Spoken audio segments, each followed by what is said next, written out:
जौनपुर की सबसे चर्चित सीट मानी जाने वाली मल्हानी विधानसभा सीट से सपा प्रत्याशी लकी यादव से बात की है हमारे संवाददाता अभिषेक शर्मा ने। ये रिपोर्ट देखिए। लखनऊ से रायबरेली, रायबरेली से अमेठी, अमेठी से प्रतापगढ़ के बाद इस वक्त मेरी मौजूदगी है जौनपुर में। और जौनपुर में सबसे हॉट विधानसभा कही जाने वाली विधानसभा मल्हनी में मैं इस समय मौजूद हूँ। पूर्व मंत्री पारसनाथ यादव के बेटे जो उपचुनाव में यहाँ से चुनाव जीते, लकी यादव हमारे साथ हैं।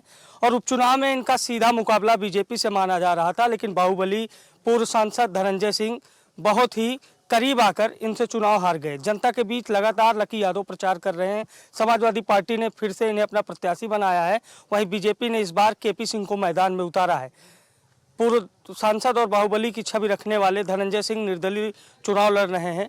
हम जानेंगे लकी यादव से कि इस बार का जो प्रचार प्रसार है कैसा चल रहा है, कैसा माहौल है, सरकार के बारे में क्या लोग सोचते हैं, और जिस तरह से लगातार यहाँ पर लोगों के बीच लकी यादव जा रहे हैं, क्या संदेश देखने को मिल रहा है। लकी जी, बहुत बहुत स्वागत है आपका। जी जी नमस्कार। पूर्व मंत्री जी के आप पुत्र हैं, उसका कितना सबसे पहले यहाँ पर असर देखने को मिलता है, सहानुभूति कितनी मिलती है लोगों से। जी आप विश्वास करिए, मल्हनी विधानसभा का जब उपचुनाव यहाँ पे हो रहा था तो एक तरफ हम यहाँ की मल्हनी की महान जनता सरकार से चुनाव लड़ रही थी, और सरकार से चुनाव लड़ने के बाद यहाँ की महान जनता ने चुनाव जीता था। और उसी तरह जिस हिसाब से हम लोग उपचुनाव जब इतना सरकार से लड़के यहाँ की जनता ने चुनाव जीता था, तो इस बार आम चुनाव है। हर तरफ चारों तरफ आप देख रहे होंगे, चाहे पूरब हो चाहे पश्चिम हो, हर तरफ केवल बस एक ही चीज़, आदरणीय राष्ट्रीय अध्यक्ष अखिलेश यादव जी, पूरी एक हवा चल रही है। तो यहाँ तो मल्हनी तो एक गढ़ है समाजवादियों का, यहाँ सबसे बड़ी जीत होगी जौनपुर की, आप देखिएगा। जो 2017 का चुनाव हुआ था उसमें बीजेपी ने गैर यादव ओबीसी वोट बैंक में सेंधमारी की थी। चाहे मौर्य हो, शाक्य हो, सैनी हो, कुशवाहा हो, हर कोई बीजेपी को वोट दिया था। आप उसी पैटर्न पर चल रहे हैं इस वक्त जहां आप मौजूद हैं। ये पूरी मौर्य बस्ती है। मैंने आपके समर्थकों से कहा तो उन्होंने कहा कि नहीं, मौर्य बस्ती में प्रचार कर रहे हैं। तो क्या वो बीजेपी वाली ही रणनीति पे चलना है कि यादव के साथ साथ और बैकवर्ड वोट को बचाना है?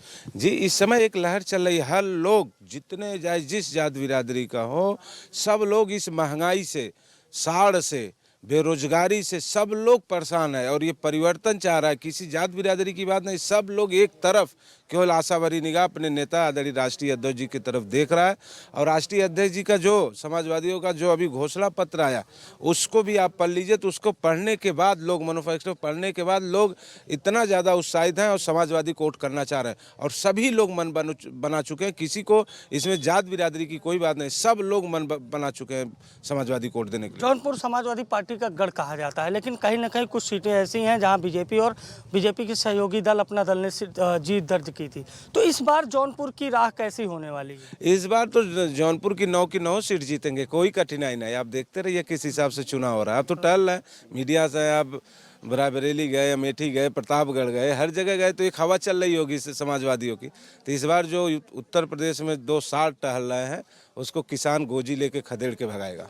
अच्छा, केपी सिंह को बीजेपी ने यहाँ उम्मीदवार बनाया है, और निर्दलीय के रूप में आपके निकटतम प्रतिद्वंदी धनंजय सिंह है। तो अपना मुकाबला किससे मानते हैं, धनंजय या फिर केपी सिंह? मेरा मुकाबला किसी का नहीं है, वो 2 लोग आपस में लड़ लें, कौन सेकंड पोजीशन पे रहेगा। मेरा मुकाबला किसी से नहीं। मतलब आप पहले स्थान के लिए? हाँ, मैं पहले स्थान के लिए लड़ रहा हूँ। अगली बार भी लड़ा था पहले स्थान के लिए, इस बार भी लड़ रहा हूँ। वो लोग आपस में तय कर लें कि दूसरे स्थान पे कौन रहेगा। पिताजी आपके कद्दावर नेता रहे, यहाँ के लोगों से उनका व्यक्तिगत जुड़ाव बताया जाता है। कहा जाता है कि अगर वो निर्दल भी चुनाव लड़ते तो जीतते, लेकिन वो समाजवादी पार्टी में थे, समाजवादी पार्टी के मजबूत कार्यकर्ता थे।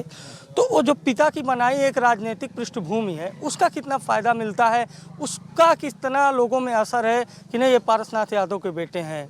आप देख रहे होंगे जिस हिसाब से उपचुनाव हो रहा था, उस समय हमारे राष्ट्रीय अध्यक्ष जी जौनपुर में सभा नहीं किए थे ना, पूरे उत्तर प्रदेश में 7 जगह कहीं सभा नहीं किए थे। लेकिन मल्हनी की महान जनता ने पिताजी को कहा कि मैं श्रद्धांजलि मुझे देना है, तो मल्हनी की महान जनता ने उपचुनाव में श्रद्धांजलि दिया था और मुझे विधायक बनाया था। तो फिर इसके बाद मैं लोगों के बीच में टहलता रहा, आता जाता रहा लोगों के बीच में। तो लोगों ने मुझसे यही कहा कि देखो भैया, मैं तुमको 13 महीने के लिए विधायक बनाया हूँ, अभी तुम्हारे पास कोई ऐसी निधि और कोई ऐसा बजट नहीं है, इसलिए मैं तुम्हें दोबारा विधायक बनाऊंगी। मल्हनी की महान जनता ने दोबारा मुझे विधायक बनाने के लिए ठाना है। और ये कह रहे हैं मल्हनी की महान जनता लोग, भैया आप 5 साल के लिए आपको विधायक बनाऊंगा, इसके बाद मैं अगर आप विकास कार्य नहीं करेंगे तब मैं आपसे हिसाब लूंगा। अभी तो ये सब बाबूजी का। मल्हनी के प्रमुख मुद्दे क्या हैं? आज जिन मुद्दों पर आप लोग चुनाव लड़ रहे हैं उनमें से कुछ प्रमुख मुद्दे क्या हैं जो सीधा जनता से जुड़े हैं? मल्हनी के सबसे बड़ी, मैं जौनपुर जिले की बात कर रहा हूँ, पिताजी थे, उनका एक सपना रहता था कि जौनपुर जिले को 20 श्रेणी में घोषित कराया जाए। सब दुर्भाग्यवश आज पिताजी इस दुनिया में नहीं है। तो मेरा एक सबसे बड़ा एक मुद्दा होगा कि जौनपुर जिले को 20 श्रेणी घोषित कराया जाए। और मुद्दा होगा नौजवानों के लिए कोई स्टेडियम, बड़ा स्टेडियम यहाँ पे नहीं है जौनपुर जिले में।